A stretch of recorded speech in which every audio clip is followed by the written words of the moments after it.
I woke up the next morning. I was so excited.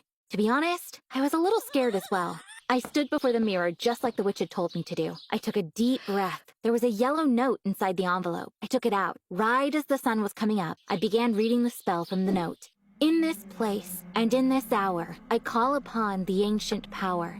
From dusk till dawn, I will understand everything from the sky to the ground. I had imagined a ray of light was going to wash over me and maybe even a voice along with it, but nothing happened.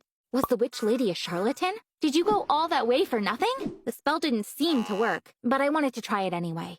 I took the math book that was sitting on my desk. Right at that second, something unexpected happened. Suddenly, I felt an irresistible urge within myself. The pages of the book started moving without me touching. Letters and math formulas appeared on the walls. They hovered up in the air for a while, and then flew into my brain. Then everything went back to normal. I looked at the questions to see if I could solve them. In that instant, I realized that I had learned every single thing in that math book. I was able to solve the questions at lightning speed without a pen or paper. I was hyperventilating with excitement. I lay down on the floor. The spell had worked. It sounded incredible, but I was a math genius thanks to the spell the witch had given to me. My mom and Charlotte would be so surprised. I began laughing out loud. The day my mom and sister came back, I woke up early. I did the spell in front of the mirror. They would be home in 5 hours. Besides my math prowess, I was going to prepare a few more surprises for them until then.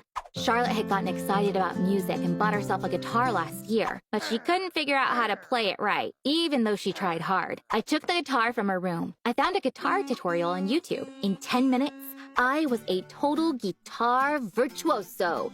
Of course, I owed it all to the spell, but I was playing so well that for a second, I wondered if I really did have natural talent for it. My mom and Charlotte went to Mexico for vacation. I'm sure they had a pretty hard time because they don't speak a word of Spanish. I started hanging out at Spanish learning sites. Half an hour later, I was speaking Spanish as if it were my mother tongue. When my mom and sister arrived, I greeted them at the door. I helped them with their suitcases. Apparently, they thought I'd be upset with them. They were surprised to see me in such a happy mood. Charlotte cut to the chase to kill my buzz. Did you study math, dear sister? I'm sure you gave up at some point because you just don't get it. Mom said she was going to give you a quiz. You're going to fail, and we all know it, so you don't need to stress out about it, she said. I smiled calmly. I actually had a very productive week. I realized math isn't that hard after all. I just have to stay focused while studying, that's all, I replied. My mom and Charlotte looked at each other and laughed in my face. My mom said, You studied math and understood? That doesn't sound credible to me. Then it's time for your little quiz. Let's see how I'm gonna do.